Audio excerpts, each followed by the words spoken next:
Hi everyone, welcome back to my channel. This is Josie's Point of View, where we focus on human interest stories from the Carolinas and beyond. Today's Saturday and it's February the 24th, 2024. Thank you so much for tuning in. If you're new to my channel, I want to thank you so much for stopping by. I hope you find the information here to be informative. And if you're a returning viewer, by all means, thank you for coming back. You know, I always say the tide changes so frequently here on these YouTube streets, so you always have to acknowledge where your support comes from. And I want you to know I sincerely thank you for your support. Feel free to like and to share this video, and don't forget to subscribe. And our story today comes from Hendersonville, North Carolina.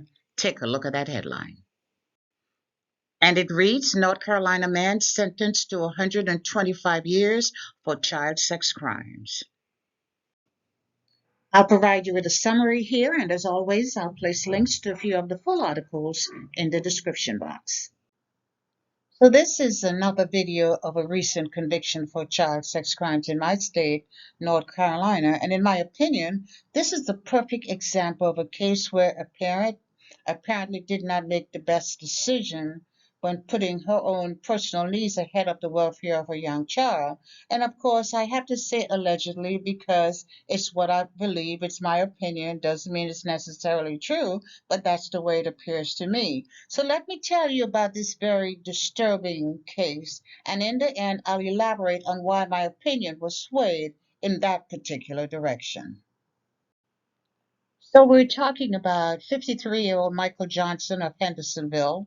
Mr. Johnson is a second-time convicted child sex offender, and this time he's essentially been sent away for the rest of his life, 125 years, and that is the minimum sentence, ladies and gentlemen, not the maximum, the minimum. And the date of this recent conviction was February the 8th, 2024, just about 2 weeks ago. And I thought it would be a good idea to recap the first conviction because, in my opinion, it does have implications for his second set of child sex crimes. So let's start with the first case. And as you can see, the date of this publication was July 22nd, 2006. And it reads, man pleads guilty to RAPE of a 6-year-old girl. Now, let me say that what I read said that this investigation here began when family members found a bite mark on the neck of a child, a 6-year-old child. And I say bite marks, but they use the word hickey. I just find it very inappropriate to use that word, adult word hickey, in the same sentence with a 6-year-old. And for that reason, that's why I'm saying that the family members found bite marks, and that's what fostered that initial investigation, which eventually led to him pleading guilty to RAPE of that child. And this summary here is from a more recent article, an article from earlier this month, but it makes reference to that 2006 conviction. It says, this current ruling in 2024 comes 18 years after Johnson was sentenced to a minimum of 15 years for the RAPE of a 6-year-old girl in 2006, according to Past Times News reporting. He was originally convicted in 2002, and when given his sentence in 2006, he was credited with time already served and was released in 2016. And what happened with that initial case, he pled guilty, and the case was overturned on a technicality, and they had to go ahead and try him a second time. And then he pled guilty a second time and received his sentence. And because so many years had gone in between, he was given credit for time served. Nonetheless, he was released in 2016. So he was released in 2016, and it appears Johnson went back to his former ways of living. The report states that in 2020, he was in a relationship and eventually married a woman who had 2 young children. The woman, her son, and her 13-year-old daughter moved in with Johnson, and according to reports, the woman said she was aware of Johnson's past history and experiences with the law.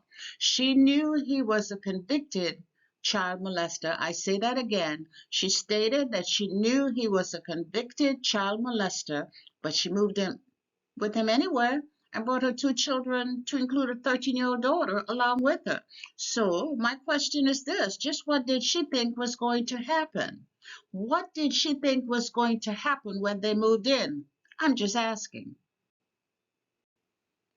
Investigators were able to verify that shortly after the family moved in, Johnson began inappropriately touching the young girl whenever her mother was not in the home, and then that escalated to him actually penetrating the young child on numerous occasions.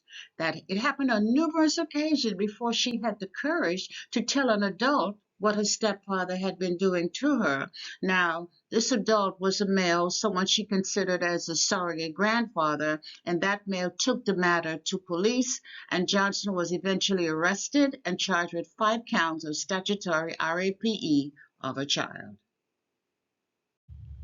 And during a 4-day trial earlier this month, the jury listened to the evidence, and within 2 hours of deliberation, they found him guilty on all charges. The young girl, who is now 16 years old, she did take the stand, and she told the jury how her father would isolate her by sending her mother to the store, and then he would sexually violate her. The victim told the jury she suffered from multiple RAPES for several years, and as I already mentioned, he was found guilty on all charges. And this twice convicted sexual predator was sentenced to spend the rest of his natural life locked up. No chances of parole. His sentence was minimum 125 years and maximum 170 years. He will never again see the light of day. And let me quickly address the mother, and I use the word mother very carefully. But I'm referring to the mother of this child who had prior knowledge that the man she was about to marry was a convicted child sex predator. She knew he had spent over a decade in prison for molesting a young child, and still she brought her girl child into the house to live with them. And how is it you didn't know that your husband is abusing your child? Did you simply forget about his past and you got so comfortable that you overlooked what was happening? Were you that oblivious, or you just pretended it was not taking place, or you simply served your child up to him on a platter, served him on a platter and turned your head the other way? Or was she part of the deal all along? We knew it was for him, and as your daughter told the jury, he started molesting her as soon as you all moved in. Did she tell you? Did you ask her? Did you have any of those mother-daughter talks with her, knowing that her stepfather was a convicted child molester? Did you know, or did you simply not care? Well, whatever your reason, let me say there's a special place in hell reserved for mothers who feed their young daughters to sexual predators. And I'm wondering if you were even charged. I did not see any mention of the mother in any of the articles, and I really would like to know how investigators, or what investigators had to say about her, because in my opinion, she deserves some of the blame. And that's all I have for you right now. Feel free to leave me a comment below and let me know what you think about this video. And by all means, feel free to like it and to share it. And if you haven't done so already, I want to invite you to subscribe to my channel by clicking on that right subscribe button. It's on the bottom right hand corner of your screen. And if you click on the bell that looks just like this one, that's a notification bell. If you click on that notification bell, you'll be the first to know whenever a new video is uploaded. I thank you for watching, and I'll talk to you soon. Bye.